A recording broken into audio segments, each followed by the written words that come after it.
Attorney Rino Abad, ang Direktor po ng Oil Industry Management Bureau ng Department of Energy. Attorney Rino, magandang umaga po sa inyo. Good morning! Sir Albert, magandang umaga sa inyong programa at sa ating mga kababayan po. Pakibalitaan nyo nga po ang ating mga motorista ano ang naging resulta ng unang araw ng trading dyan sa Min of Plot, Singapore.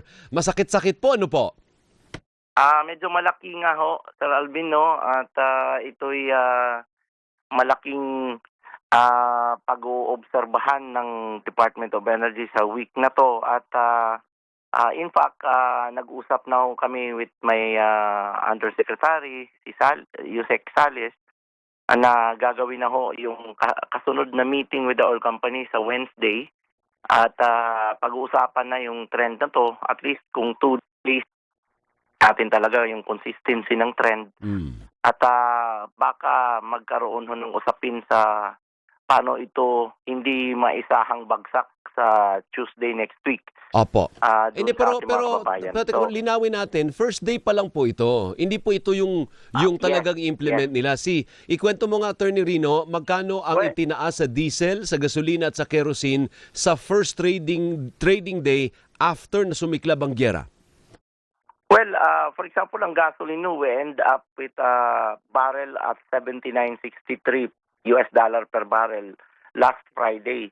Ang gasolina ngayon tumaas bigla ng $90.32 per barrel. So magkano ang diferensya na? Taas.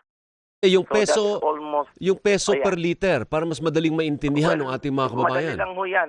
Mag-multiply lang ho. Mga around $1 is baka mag-impact ng around 30 to 50 centavo per liter sa pump price. So mga magkano yon? Pag peso per liter ang pinag-uusapan? Mga around kung $10, mga around 3 pesos to 5 pesos per liter ang magiging impact. Hindi, sa first day lang. Wala pa po Yun tayo na, dun sa estimate. Sir Alvin, mga 90 minus 80 is around $10. $10. Yeah. So mga 5 pesos, 3 5 pesos to 5 pesos. Hindi Per range liter po. Nakakalito kasi yung range. No? Yung first day lang. Kasi hindi pa naman yan yung magiging changes. Ayaw natin kasi, Sir Alvin, biglang maging parang absolutely yun na yung amount. So, kasi bawal sa maps. Estimate ko natin is 30 centavo to 50 centavo per $1 increase. At ang nakikita natin, for example, sa gasolina is sa araw, sa first day, umaabot ho lang around $10 per barrel ang in-increase. Sige po. Ako na lang magsasabi, Director Rino. I know baka bawal po sa inyo. Ano po? Yung gasolina, 4.47 ang itinaas sa unang araw ng trading. 4.47. Unang araw pa lang. So, hantayin pa natin yung Tuesday, Wednesday, Thursday, and Friday para i-average. Yung diesel, Director Rino, magkano itinaas sa unang araw? Ang estimate natin kasi mga around more than around $20 per barrel ang in-increase. Baka umabot to yan. Again, mamultiplyin lang ho natin yung 30 centavo to 50 centavo.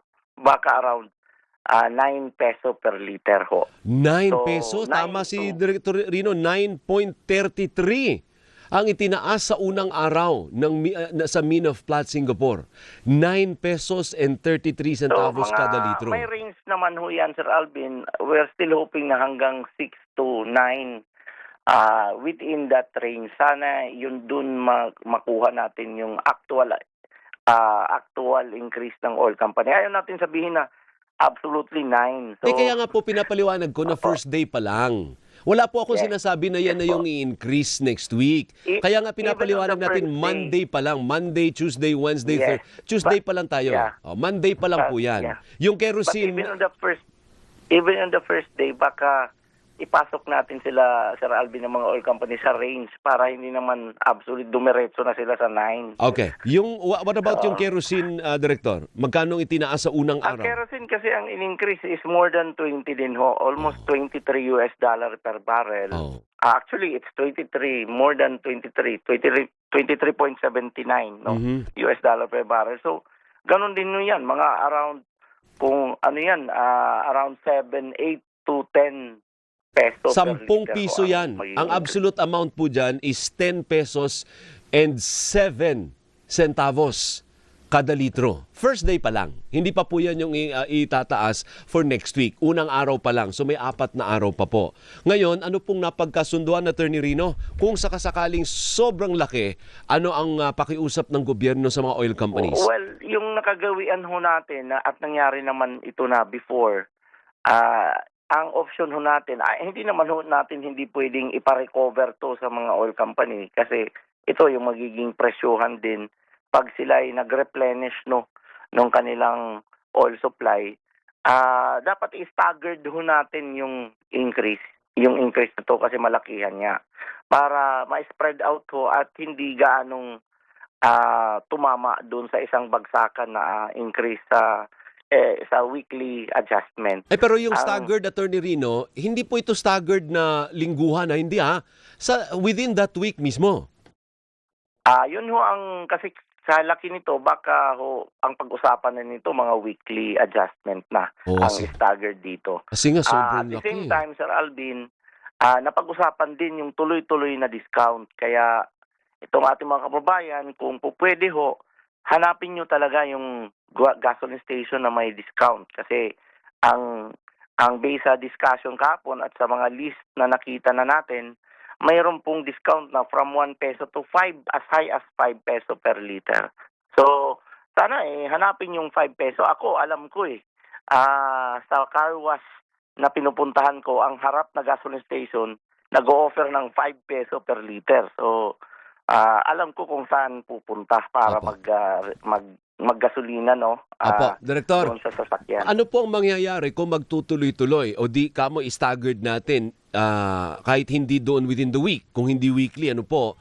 Paano pag sa susunod na linggo, pataas pa rin, di magpapatong-patong lang po yun? Well, ganun ho talaga dahil hindi naman ho pwedeng hindi natin i-adjust yan. Hindi ho makakaipon ng next working capital ang mga oil company para bumili uli ng panibagong supply na mahal na nga. So, talagang yun ho talaga ang option na gagawin, i-staggered na lang ho.